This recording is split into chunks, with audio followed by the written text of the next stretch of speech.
आप लोग मेरे भाषण देने के बारे में अक्सर ये चर्चा करते रहते हैं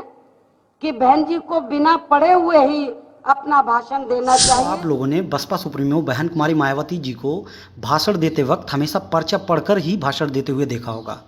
तो ऐसे में आप लोगों के दिमाग में भी ये ख्याल जरूर आया होगा कि आखिर बहन जी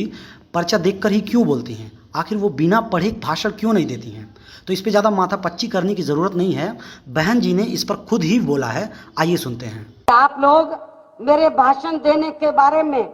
अक्सर ये चर्चा करते रहते हैं कि बहन जी को बिना पढ़े हुए ही अपना भाषण देना चाहिए, तो उसका लोगों के ऊपर ज्यादा प्रभाव पड़ता है। ये बात आप लोग अक्सर करते रहते हैं और आपकी ये बात सुनकर मेरे कान भी पक गए, जिससे मैं भी,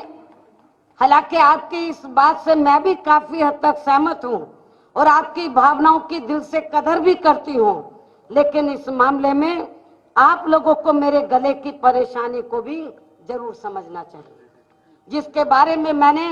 अब तक काफी तकलीफें उठाकर आप लोगों को कभी भी निराश नहीं किया। और इस संदर्भ में आज मैं आप लोगों को ये बताना चाहती हूँ कि सन 1996 में मेरे गले का बड़ा ऑपरेशन हुआ था। गले में दो ग्लैंड होते हैं, दो ग्लैंड्स होते हैं गले में, दोनों तरफ दो ग्लैंड होते हैं जो बॉडी के पूरे सिस्टम को ठीक बनाए रखने में और खासकर बोलने में काफी मदद करते हैं। लेकिन सन 1996 में कुछ कमियों की वजह से गले के दोनों ग्लैंड में से मेरा एक ग्लैंड पूरे तौर से खराब हो गया था, जिसको फिर 1996 में डॉक्टरों ने ऑपरेशन के जरिए गले से उसको बाहर निकाला, एक ग्लैंड निकाल दिया गया, वरना फिर दूसरा ग्लैंड भी खराब हो सकता था। और अब मेरे गले में केवल एक ही ग्लैंड बचा है, जिस पर डॉक्टर की सलाह अनुसार ज्यादा दबाव देना, वह ऊंचा बोलना तथा काफी चिल्लाकर एवं जोर लगाकर भाषण देना आदि ठीक नहीं है। और आप लोगों को यह भी मालूम है कि मैं बिना ऊंचा बोले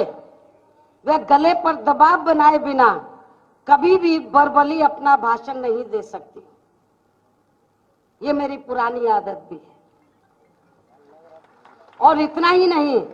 बल्कि जब भी मैं डॉक्टर की सलाह ना मानकर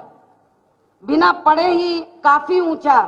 वह जोर लगाकर अपना भाषण देती हूँ, तो तब फिर उसका मेरे गले पर काफी ज्यादा बुरा प्रभाव पड़ता है और फिर मेरे गले की आवाज भी काफी दिनों तक बैठ जाती है, जिसके लिए फिर मुझे लगभग 10-12 दिनों तक अपने गले को ठीक करने के लिए काफी अंग्रेजी दवाइयां भी खानी पड़ती हैं, जिसके फिर आगे चलकर साइड इफेक्ट भी हो सकते हैं, जिसे ध्यान में रखकर ही अब मुझे मजबूरी में अपने गले के एक बचे हुए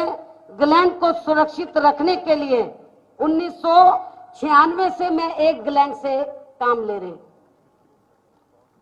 जिसे ध्यान में रखकर ही अब मुझे मजबूरी में अपने गले के एक बचे हुए ग्लैंड को सुरक्षित रखने के लिए और अंग्रेजी दवाइयों को भी खाने से बचने के लिए डॉक्टर की सलाह अनुसार पढ़कर ही ज्यादा बोलना पड़ता, ताकि मैं आराम से बोलूं। लेकिन फिर मैं जोर से बोलने लग जाती हूँ।